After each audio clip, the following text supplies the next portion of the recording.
Hey, it's Ben, and welcome to Lecture 5 of Open Project Space. We are talking about communication protocols. This is one of my favorite concepts of the program, and I am so excited to share it with you. And you'll notice the title says Communication Protocols 1. That's because we've split this content into two lectures, each of which will be shorter in duration, but we'll be able to spend more time on each of the concepts shared through these two lectures and also do one or two live Arduino exercises between the two. So with that, let's get started. Now, the question always starts with, what the heck did the title say? What are communication protocols? Well, devices like, for example, your home computer must communicate with other devices. You have a mouse, a monitor, maybe a printer if you're a bit old-fashioned, webcam, speakers. These devices communicate with your computer to create a larger system. The computer sends signals to your monitor to display colors and images. Your mouse sends signals to your computer to indicate where you should move your cursor. Your speaker outputs sound delivered as a signal from your computer. All of these devices aren't so far off from your Arduino board because the Arduino board must communicate with devices too. Now, these devices aren't magic. They don't communicate over thin air. Well, at least not all the time. These devices communicate over different media. That might be copper wire, a coaxial cable. Now, this might seem old-fashioned again, but if you have cable television, it is provided via a coaxial cable. Your internet might be provided over cable. Now, there is radio. There's the thin air part that I was alluding to. You have devices that communicate over radio waves. We have fiber optic wire if you're lucky enough to have internet provided by fiber optics, at least at your home. Now, some media are wired, while others are wireless. Devices communicate by transmitting and receiving electrical signals over that shared medium. So signals might be digital, like those ones and zeros we've been talking about, the high and low voltages, or they might be analog. If you're thinking about AM or FM radio, those are analog electrical signals transmitted over the air to your home, interpreted by your radio device or your radio receiver, and then emitted as sound. Now, we have communication protocols that guide this entire process because these communicating devices have to share some sort of common language to understand the messages transmitted between them. Protocols are the rules for how we send, receive, and interpret these signals. And I promise you, you already know of some of these protocols. These are names you've heard of, you just haven't thought of them in this manner yet. Your smartphone communicates with your wireless earbuds over Bluetooth protocol. Surely you've seen this symbol. All laptops in a lecture hall, or any room for that matter, they connect to a wireless router using a Wi-Fi protocol. And its official name would be IEEE 802.11 and then some other letter for the specific type of Wi-Fi protocol. But you would know it by Wi-Fi. Your wired mouse, that connects over Universal Serial Bus or USB protocol. You've heard of USB. Your phones use USB. Basically, every modern device uses USB as a connector. Now, try to think of some other examples of communication protocols. This will be a little bit of a stretch, but I'm sure there's some other terms you've heard. If you can think of the name of cables, that's your clue in for different communication protocols. Think about the cable that connects your monitor to your computer, or maybe your TV to your DVR. DVR was a bad example, my bad. Your TV to your Chromecast. That cable might be called HDMI. HDMI is a protocol for video and audio signals to be transmitted between devices. Now, it might be DisplayPort. That's another protocol. Maybe you've heard of Ethernet. That is a protocol for wired internet communication. Even when we talk about the internet, and this is a different level of protocols compared to some of the hardware we were describing before, internet has a protocol. It's called Internet Protocol. Your computer has an IP address, right? Have you ever thought about what that IP address is for? That's to identify your computer in a network of computers.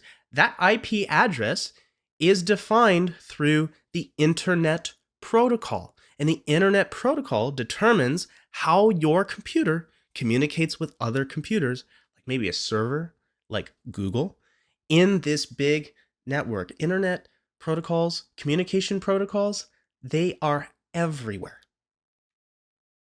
Let's talk about some more specific terminology by which we will categorize the protocols we will discuss in the next 2 lectures. This is important for understanding the benefits and some of the cons of using each protocol.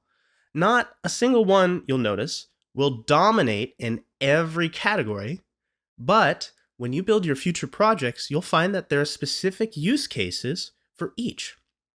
So there are serial protocols. Serial protocols are ones in which bits are sent over a connection one by one to a device. So if you see this diagram here, what you see is there are 2, let's say, devices, one on the left, one on the right, and there is one line by which this device on the left communicates with the device on the right, and it sends these bits one by one over this line, and it sends it in order. So let's say these bits, 8 of them, they form a byte. That's the byte of information that's being transferred. It'll be sent maybe bit 1 first, then bit 2, then bit 3, all the way to 8. And this, again, is a serial protocol. This is, as it turns out, one of the most common protocols, and I'll lightly explain to you why after we talk about the main alternative. Parallel.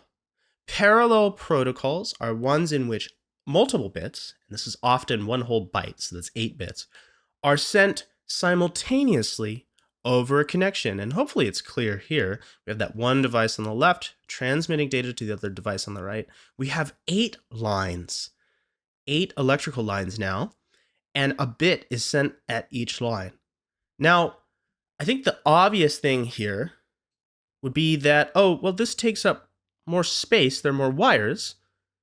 That's a con, but a benefit is that you have a higher throughput. More bits go through in the same time frame as it would a serial protocol. That higher transmission rate, that higher throughput. But in the grand scheme of things, we decided that less space was more to us. So when you look up Universal Serial Bus, which again is the most common connector we use for connecting all of our physical devices, that's a serial protocol. It's in the name. So serial protocols mostly won out. We have transmission modes. Protocols can be categorized by how the devices communicate with each other as far as which device transmits data and which device receives data. We start with the simplex type of protocols. So in simplex protocols, we often have a device we call the transmitter and a device we call the receiver. And the transmitter sends data, it transmits data over the line to the receiver. And that's the only way communication happens. It's always the transmitter transmitting data to the receiver and never back. But we have half duplex protocols as well. Half duplex protocols allow communication in both directions, but there's only one line of communication, so they have to take turns. Each device can act as a transmitter or receiver. So sometimes messages will be sent in this direction, and sometimes in the opposite direction, but never at the same time. And you can imagine this is almost intuitive, because if there was only one line by which we could send information, if we sent information from both sides at the same time, they would clash. And the last category we have of transmission modes would be full duplex. Full duplex protocols allow communication in both directions simultaneously. So we have one device here and one device here. Again, it acts as a transmitter receiver. Each side, each device acts as a transmitter receiver. But there are 2 lines, and so the devices can always transmit whenever.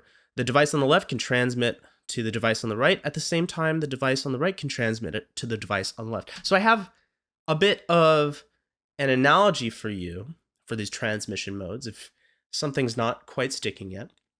Imagine that you have two people in a conversation.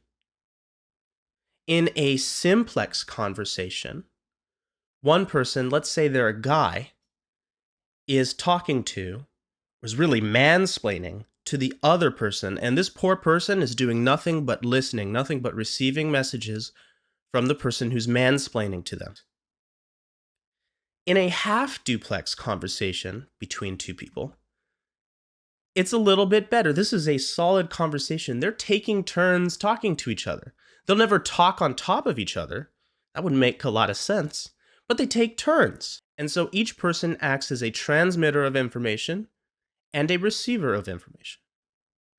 Now, a full duplex conversation, I imagine, would be akin to an argument. Two people are yelling at each other. They're furious. They're talking at each other at the same time. And so there's a simultaneous exchange of information. Each person is acting as a transmitter of information and a receiver of information, possibly at the same time. All right. And hopefully, this will make a bit more sense now as we move into our discussion of our first communication protocol in this program. Now we're going to go back to our discussion of AVR architecture. Remember, we talked about the main components of your microcontroller. That was a CPU, there was memory, there were timers, the analog to digital converter, and these I/O ports, and then there was this jumble of stuff here. These were all for communication. And we're going to start with the hardware module called the USART, USART. Now, what is the USART? It is the Universal Synchronous Asynchronous Transmitter Receiver. That's a mouthful, so we just call it USART. It is a hardware device, remember, that serially communicates with other USARTs. It is integrated into your microcontroller. As you saw here, it is embedded into it. And it has two modes. In synchronous mode, USARTs use what we call a shared clock signal to time their transmissions. We'll see this come into play a little later. But we're going to focus primarily on its asynchronous mode, the asynchronous part of the USART, where there is no shared clock signal between two communicating USARTs. This is functionally identical to another hardware device called a UART. Literally, take the synchronous and drop it, and then you get UART. USARTs and UARTs are different in that a USART can communicate synchronously or asynchronously, and a UART can only communicate asynchronously. So a USART can do everything UART can and more.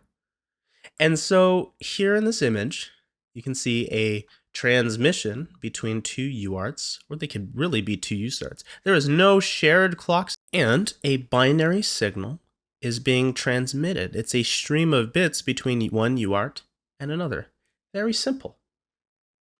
The protocol that defines how these devices communicate, how the USART communicates with another USART or UART when in asynchronous mode, is conveniently called UART protocol.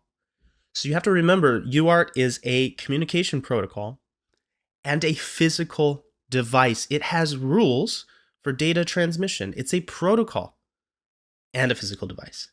And so the UART can be configured conveniently to full duplex, half duplex, and simplex modes. There are only two lines. I'll show you that in a second.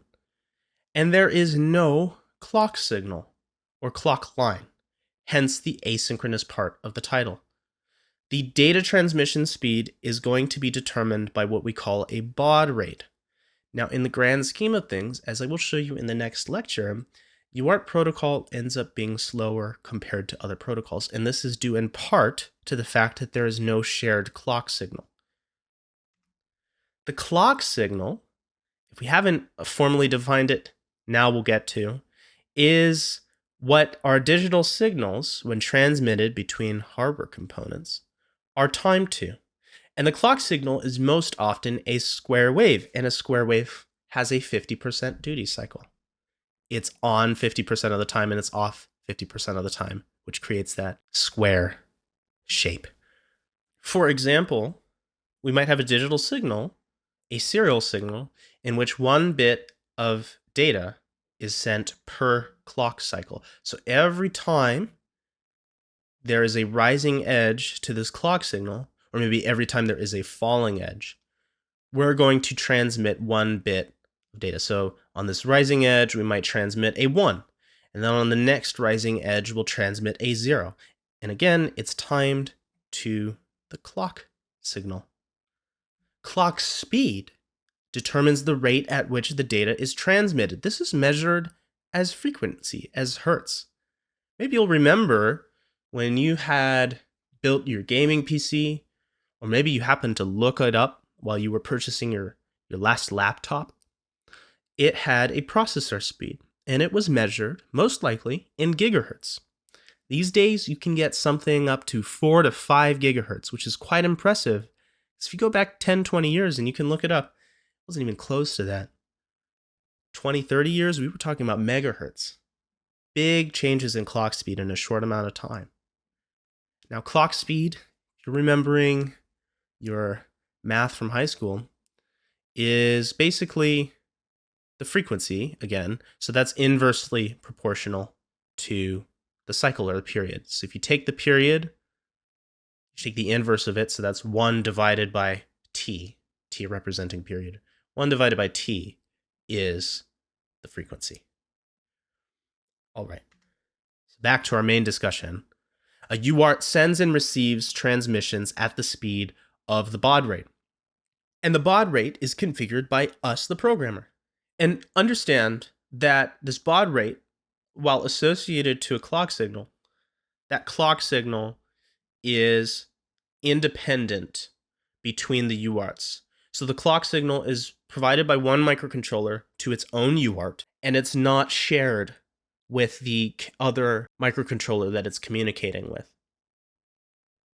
That other microcontroller has its own clock signal, which is provided to its own UART. And so that presents an issue. How do we know if the clock signals for each UART are the same? How do we know that the baud rate is the same? What happens if the baud rate is different?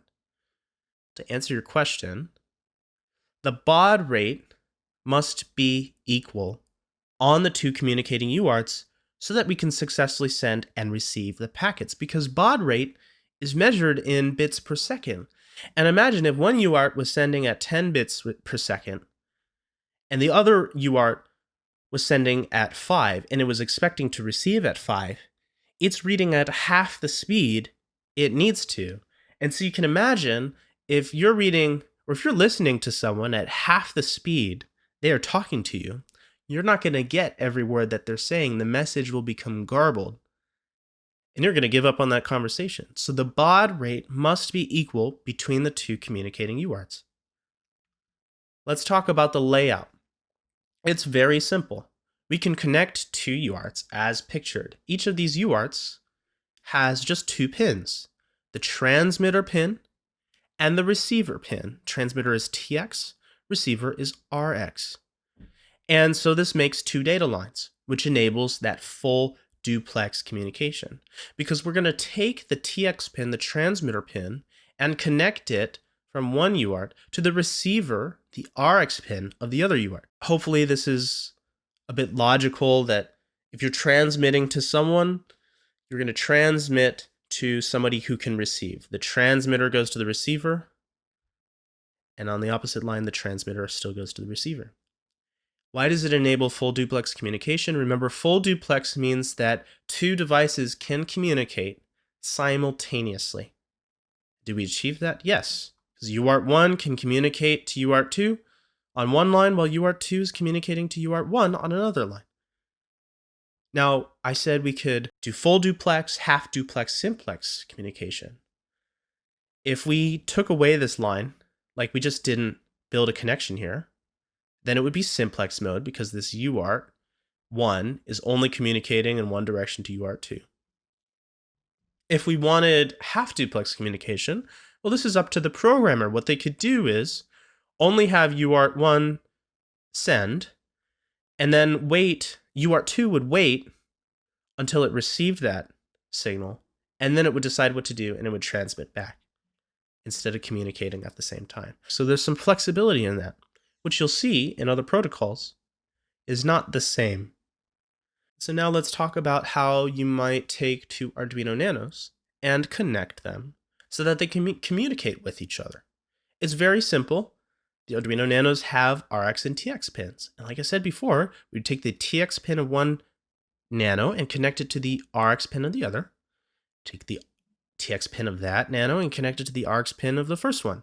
And this applies to any Arduino board or any MCU board for that matter at all. UART is universal. It is the rule that defines how all UARTs communicate. And as a friendly reminder, because I pivoted from talking about the USART to the UART, that everything a UART can do, a USART can do. Now, what is inside your Arduino Nano, what is inside this microcontroller here, happens to be a USART. But the protocol we use, the asynchronous protocol, the universal asynchronous receiver transmitter protocol, is UART. Let's talk about the way data is sent, how it's formatted specifically. So there's a frame format. Data is transmitted as segments of bits called packets.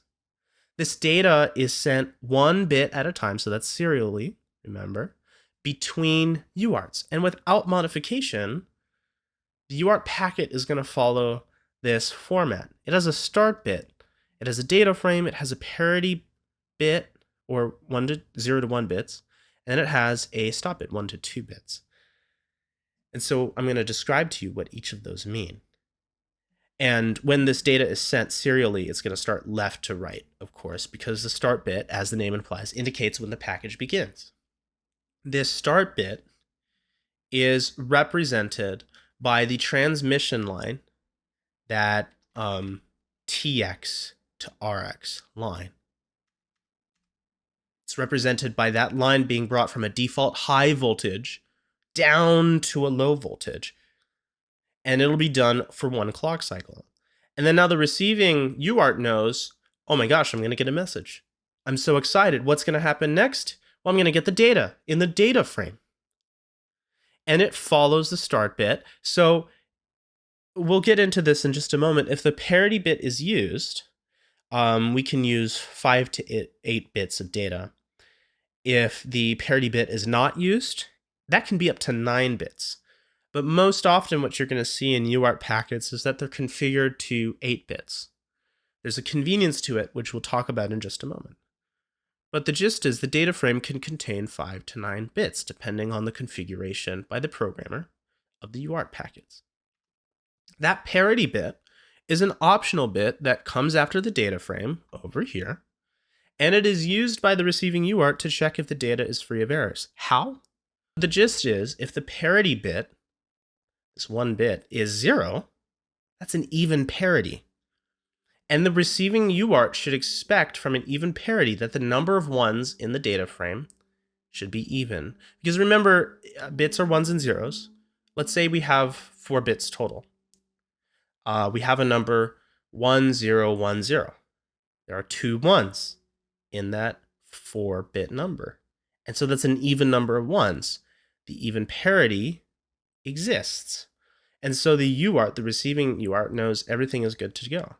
But let's say it receives a packet of data, and the data frame includes this 4-bit number. I know this is smaller than the range provided, but just bear with me. That 4-bit number is 1011, and the parity bit is 0.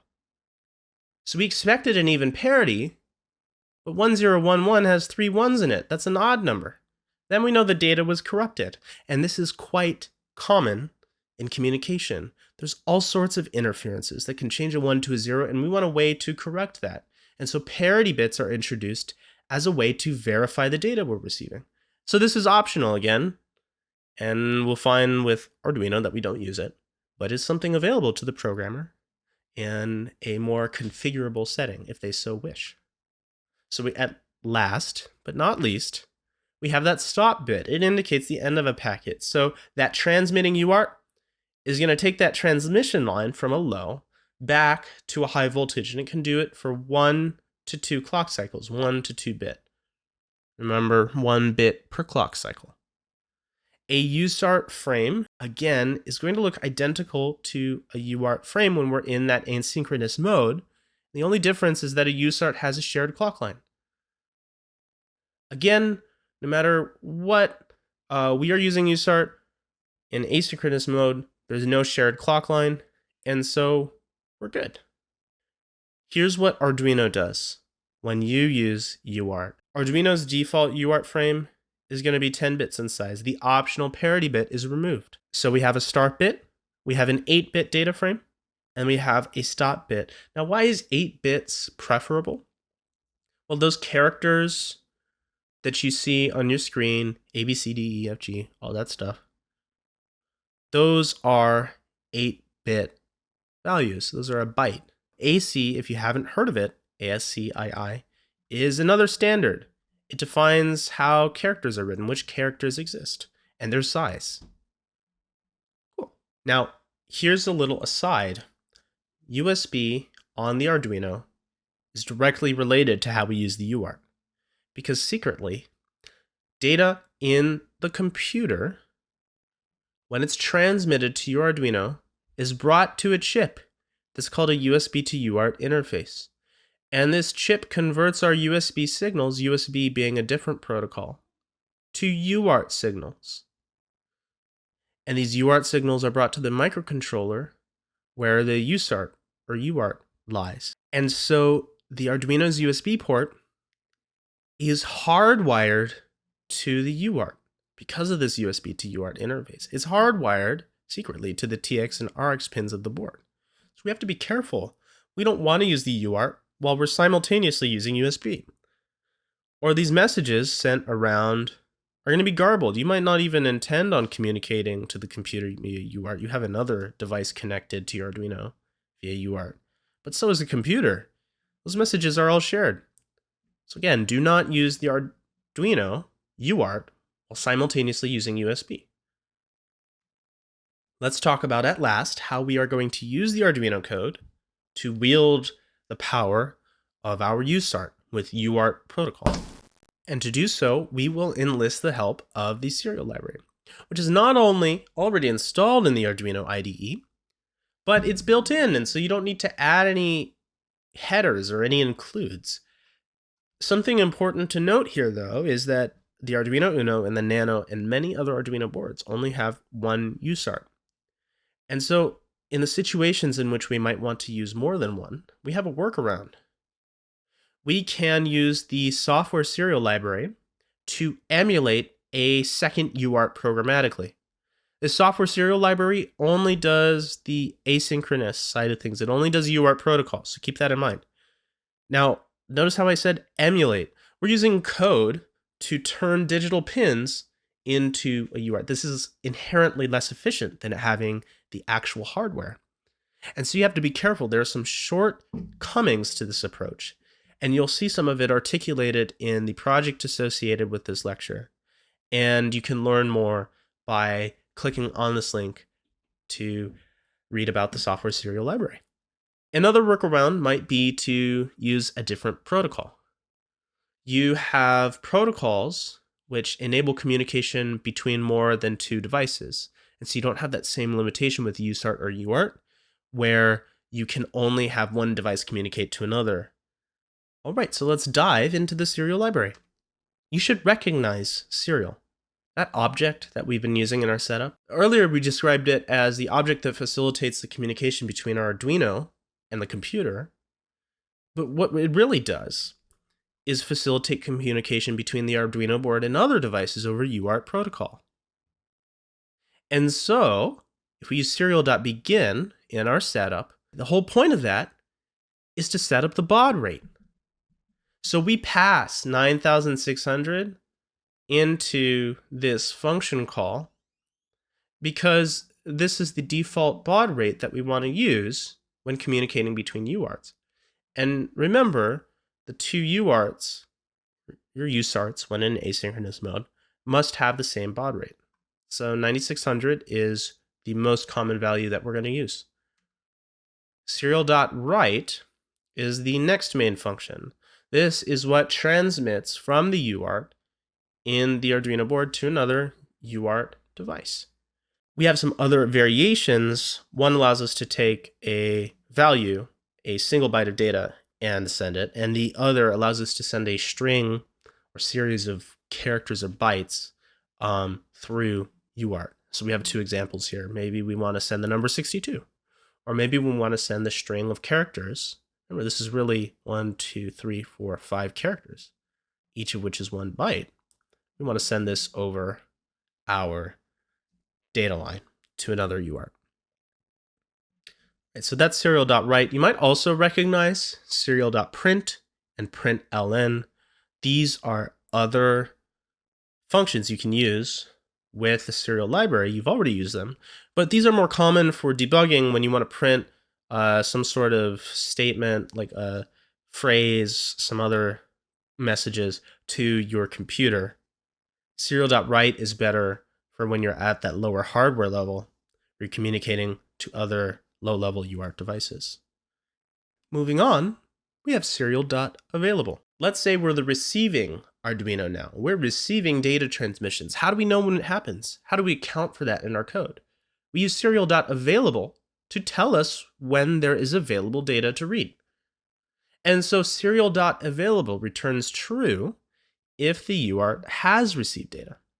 This incoming data is stored in what we can consider a mailbox. It's called the receive buffer. In actuality, this buffer is an array that stores the data. But if the buffer is full, and this is kind of unlike a mailbox, then the incoming data is going to be dropped and lost forever. At least when your mailbox is full, the post office might retain some postcards or something. They might drop it at your door. But when the buffer is full in a UART, there's nothing fancy like that. The data is just lost. You can't recover it. And so how do we write that in our code? Well, if we only want to read data when it's available, we might write an if statement. And the if statement's condition is serial.available. If this returns true, then the if statement's condition is true, and we enter this block of code. And this is where we'll write all our code for reading the data that's just been received. And so naturally the next question is, how do we read the data? Serial.read. It's going to return the first byte of the incoming serial data that's available, or -1 if no data is available.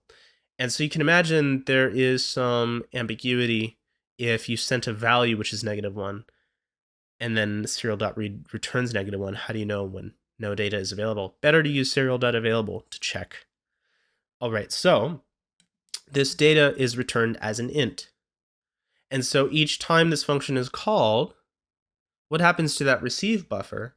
Well, it's smart enough to know, well, they just read the byte that was received. And so we're going to drop it from the receive buffer. So the next time serial.read is called, the next byte is available, the next received byte. How do we write this in code? Very simple. Serial.read is called, and it's assigned to a variable we've called incoming byte. And every time this statement is called, it's going to read the next incoming byte.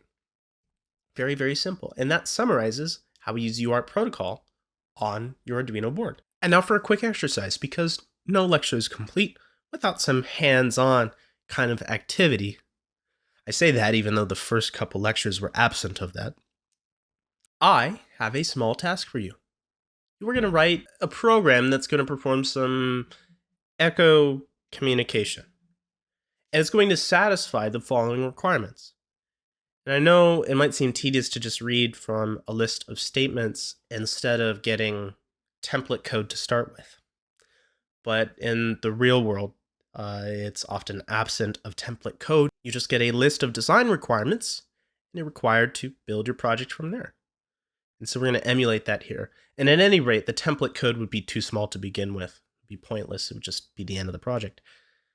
You must write a program in which the Arduino board echoes back any byte, so that's 0 to 255, sent to it over UART. So when I say echo, it's really that the Arduino board is receiving a message or byte, and it's just going to send it right back. So when the user enters a byte value into the Arduino IDE serial monitor from their computer, the value is going to be sent to the Arduino board, and then the board must send it back to the computer, and if it's done properly, the serial monitor will print it. The Arduino should only echo back a value sent to it once. So if you send the value 2, the board shouldn't just spam it back like 2222222. It should be displayed on the serial monitor just once. And this program must run in an infinite loop. So you can continue to enter values into the serial monitor, and the board will keep on returning it back and printing it. And as you'll find out, this is not so daunting of a task. Let's switch over to our Arduino IDE, and we're going to write some code. Okay, so what's the first thing that we do when we're setting up our program? You should remember at this point that we want to set up our pins, we want to set their pin modes, and we are going to set up the serial object. Lucky for us, we are only using the Arduino Nano and its USB because we're connecting the USB to the computer. The computer is the interface by which we communicate with the Arduino board. So there are no pins. We're just going to go ahead and write serial.begin. And what's our default baud rate that we're going to use? It's 9600. Oh, that's it. Now, what do we do in our loop? Well, our requirements are to, echo back any byte of data that we receive. So first, we're going to have to figure out how to read the data that we're getting. Now that I think about it, before we read the data, we need to check if data has been received at all. How would we do that? Well, we would do serial.available. That was the function that tells us when data, wow, I really butchered that spelling, available, serial.available will tell us when data is received. And so we'll write an if statement where serial.available is the condition because we'll only enter the if statement if there's data to be received. And now if there's data to be received, what do we want to do with it? We want to store it. So let's store that incoming byte using serial.read and assigning it to an integer variable. Okay, we've done two things. We're almost there, basically. We have checked to see if there's data available. We've accepted that data and stored it. And so now we need to do the echo part. We need to return the data back. And this is rather simple. All we're going to do is take serial.write and pass that incoming byte right back. And this is it. This is pretty simple code, isn't it, huh? And I'm going to quickly save because it's asking me to, and then this thing's going to reload. Let's not install any updates. And I just want to demonstrate something to you. COM3 is where my board's connected to. And I'm just going to do a quick setup here. Let me show you what would happen if we connect to the serial monitor right now. You'll see three things. First, we can enter messages through this text box here. But the two other things I want you to notice, one is we can set up the kind of character that ends the message. We can use the new line character, that's the \n. We can use carriage return. There are a couple other options. We're just going to stick with no line ending, so no character ending our message. And then we can set the baud rate. We need to set the baud rate. Let's say it was 31,250. This is the baud rate that the computer is receiving at and transmitting at. But we just set up the Arduino Nano here to be 9,600. The baud rates aren't the same, so are they going to be able to communicate? I'm guessing not. So we'll start at this correct baud rate, but we'll do some experimentation. Remember, I haven't even compiled and uploaded my code yet. So if I send a message, let me actually follow the rules. If I send a message, a single byte of data, so let's try one character, what happens? I just sent it using Control-Enter, and nothing is returned. Let's see what happens when I upload this code. Okay, uploaded. I type in the H, the first letter of hello. I hit Control-Enter. Look at that, it's returned. So what just happened here? We took a character, wrote it out into the serial monitor, entered. And when we entered, that character, that H, was sent between the computer over USB to the Arduino, where the USB, the Universal Serial Bus Protocol message, was converted to UART. And that UART message was brought to the Arduino's USART.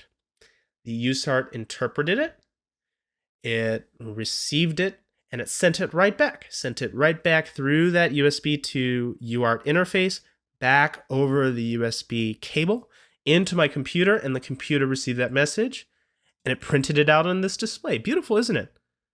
These two devices live in harmony and now are communicating with each other. So we could continue to type in messages, letters, all that stuff. Let's see if we can spell out hello. Okay, but now I want to try something. We've been using the same baud rate here, but what happens when I crank it up a notch? Now the computer's talking faster than the Arduino Nano is prepared for. So I type in W for world. No response. That's unfortunate. We were talking too fast to the Arduino. It didn't even see the message. What happens if we pick a baud rate too slow? Type in W again. No response. We were so slow the Arduino Nano still didn't notice. And so again, remember that those baud rates are lined up. And that's about it. So when we return to this lecture, really ain't that much else. We're going to talk about more communication protocols, SPI, I2C, in the subsequent lecture. But for now, I leave you with this wonderful misquote, and I wish you all a wonderful morning, afternoon, evening, wherever you are, whoever you are. Stay awesome.